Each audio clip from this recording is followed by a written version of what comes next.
तुमच्याकडे गर्दी सुरू वाटली काय सांगा? ते बिलकुल, कारण की आमचं गेल्या 6 महिन्यापासून या ठिकाणी सगळे कार्यकर्ते युद्ध पातळीवर कामाला लागले.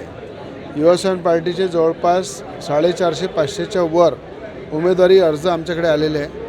अनेक पक्षाच्या अनेक कार्यकर्त्यांचासुद्धा प्रवेश झालेला आहे आणि या ठिकाणी मोठ्या प्रमाणात युवासेना पक्षाचं जे पडबळ आहे त्याचा निश्चितच भाजप आणि एकनाथ शिंदेंची सेना या सगळे एकत्र मिळून लढलं पाहिजे असं पालकमंत्र्यांची काल कोर कमिटीची बैठक झाली. त्यामध्ये नवनीत राणा होत्या, संजय कोटेजी होते आणि स्वतः पालकमंत्री चंद्रशेखरजी बावनकुळे साहेबसुद्धा होते.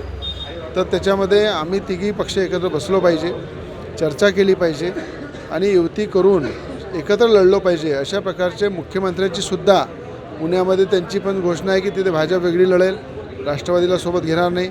इथे सुद्धा मुंबईमध्ये सुद्धा कुठेच मला वाटते राष्ट्रवादीला भाजपसोबत घेत नाही आहे आणि एकनाथ शिंदेंची सेना आणि युवासेना पार्टी आम्ही एकत्र या ठिकाणी लढण्यासाठी आमच्या युवासेना पार्टीची कोर कमिटीची बैठक काल झाली. त्यामध्ये सुद्धा एकमताने निर्णय झाला की भाजपचा महापौर आपल्याला बनवायचा आहे, भाजपसोबत ताकदीनं एक लहान भाऊ म्हणून काम करायचं आहे आणि या ठिकाणी महायुतीमध्ये भाजप सेना आणि युवासेना पार्टी एकत्र लढून या ठिकाणी एक हाती सत्ता आम्ही आणू. अमरावतीमध्ये अजित पवार राष्ट्रवादी सोबत नसतात तुमच्या?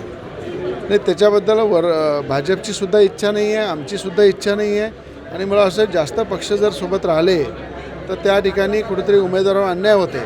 जे लोक अनेक वर्षांपासून काम करतात त्या उमेदवाराला उमेदवारी मिळत नाही, तर आपल्याला उमेदवाराचं आणि कार्यकर्त्यांसुद्धा त्यांच्या मेहनतीकडे लक्ष द्यावं लागेल. त्यासाठी मला वाटतं एकनाथ शिंदेची सेना आणि भाजप आणि स्वाभिमान एकत्र लढेल. काही प्रभागांमध्ये युवासेना पक्षाचे उमेदवार आणि भाजपचे उमेदवार प्रभाग दावे करत आहे, कशा प्रकारची वाटाघाटी असणार आहे? नाही, उद्या आम्ही काही भाजपची मंडळी युवासेना पार्टीची मंडळी एकत्र बसणार आहे. प्रत्येक सीटावर आम्ही चर्चा करू. कशा प्रकारे चर्चेतून प्रत्येक सीटेवर चर्चा करून आपला विनिंग कॅन्डिडेट जो राहील त्यासाठी आम्हाला एकत्र येऊन काम करायचं. मुंबईमध्ये जर आपण पाहतो 2 ठाकरे एकत्र येण्याची शक्यता आहे.